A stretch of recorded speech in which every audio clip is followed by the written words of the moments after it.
নমস্কার। আজকের রেসিপি ঠাকুর বাড়ির বিখ্যাত পাঠার বাংলা। স্বাদে গন্ধে অতুলনীয় এবং রান্নার প্রসেসটা সম্পূর্ণভাবে আলাদা। এখানে কোনো প্রেসার কুকারে ব্যবহার করা হবে না, সম্পূর্ণ রান্নাটা দমে হবে। প্রথমে আমি একটা কড়াইয়ে বেশ কিছুটা পরিমাণে জিরে ড্রাই রোস্ট করে নিলাম এবং সেটাকে ঠান্ডা করে আমি একটা পাউডার বানিয়ে নেব। তারপরে অন্য একটি প্যান নিয়ে নিলাম, তাতে বেশ খানিকটা পরিমাণে সর্ষের তেল দিয়েছি আর দিয়ে দিলাম 2 টেবিল চামচ ঘি। এরপরে 3টে বড় পেঁয়াজ বাটা এর মধ্যে দিয়ে দেব। রান্নাটা কিন্তু সম্পূর্ণ হবে মিডিয়াম হিটে। পেঁয়াজটা কষতে থাকবো। তার মধ্যে আমার মনে হলো যে আরো 1 চামচ ঘি দেওয়া দরকার। আমি এখানে আরো 1 চামচ ঘি দিয়ে দিলাম। আগেই বলেছি যে এই রান্নাটি কিন্তু সম্পূর্ণ দমে হবে, তাই বড় প্যান ব্যবহার করবেন যেখানে দম দেওয়া সম্ভব। এরপরে আমি এতে দিয়ে দেব আদা ও রসুন বাটা, দিয়ে ভালো করে কষতে থাকবো। যারা আমার চ্যানেলটিকে সাবস্ক্রাইব করেছেন তাদেরকে অসংখ্য ধন্যবাদ, আর যারা এখনো করেননি প্লিজ সাবস্ক্রাইব করে পাশে থাকবেন। পাশে থাকা বেল আইকনটিকে প্রেস করে রাখবেন যাতে এইরকম অথেন্টিক রান্নার রেসিপি আপনারা খুব সহজেই পেয়ে যান। এরপরে দিয়ে দিচ্ছি, যেহেতু আমি এখানে 1 কেজি মটন ব্যবহার করেছি তার জন্য আমি 3 বড় চামচের নুন দিয়ে দিলাম, আর এতে 4 চামচ চিনি দিয়ে দেব। এবার ভালো করে কষতে থাকবো। এর মধ্যে দিয়ে দেবো একটা বড় চামচের হলুদ গুঁড়ো আর দেব 3 চামচ ধনিয়ার গুঁড়ো। এখানে ধনিয়ার গুঁড়োটা একটু বেশি পরিমাণে ইউজ করা হয়েছে।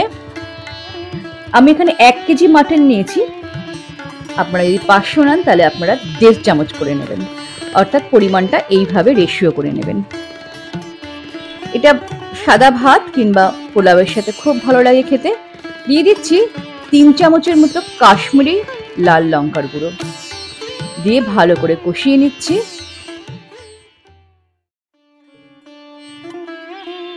তারপর আমি এতে দিয়ে দেব ফেটানো টক দই। জল ঝরিয়ে এটাকে ভালো করে মিক্সিতে আমি ফেটিয়ে নিয়েছি এবং হিট কিন্তু মিডিয়ামেই থাকবে।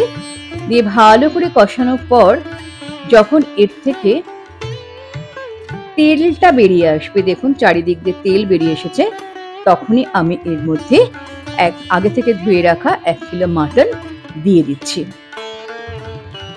মাটনটা দিয়েও ভালো করে আমি 3 থেকে 5 মিনিট কষিয়ে নেব। তারপর 15 মিনিটের জন্য এটাকে দমে অর্থাৎ ঢেকে রাখবো। ঢাকনায় যে ছিদ্রটা আছে সেখানে আপনি আমরা একটা লবঙ্গ ব্যবহার করতে পারি, যাতে কোনো রকম দমটা যাতে পুরোটা রান্নায় থাকে।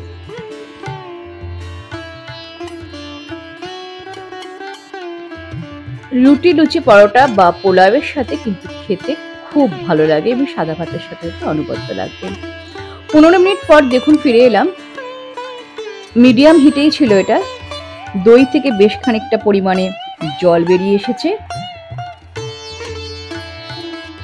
প্রজ্ঞা সুন্দরী দেবীর এই রেসিপিটা আমি সম্পূর্ণ দেখেই করছি। এখানে আমি বেশ কিছুটা পরিমাণে আলু দিয়ে দিচ্ছি আর দিয়ে দিচ্ছি 3টে বড় সাইজের কুচনো পেঁয়াজ। আপনারা চাইলে আলুটাকে কিন্তু ভেজে দিতে পারেন। এটাকে দিয়েও মিনিট 5 ভালো করে কষাবো। কষিয়ে গরম জল ব্যবহার করতে হবে। এখানে কখনো রান্নায় ঠান্ডা জল ব্যবহার করবেন না, তাতে স্বাদটা নষ্ট হয়ে যায়। গরম জল বেশ কিছুটা পরিমাণ দিয়ে দিলাম আমি। দিয়ে আমি এটা 30 মিনিটের জন্য দমে রেখে দেব।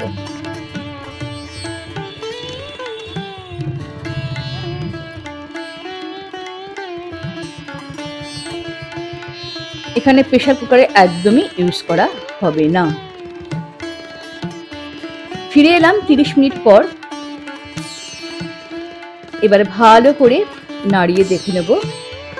এখনো পর্যন্ত মাটনটা সুসেদ্ধ হয়নি, আলুও সেদ্ধ হয়নি।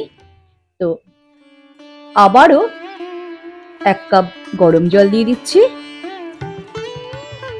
দিয়ে 45 মিনিটসের জন্য এটা দমে রেখে দেবো একদম লো হিটে। এবার কিন্তু হিটটা কমিয়ে দিতে হবে। 45 মিনিট পর ফিরে এলাম।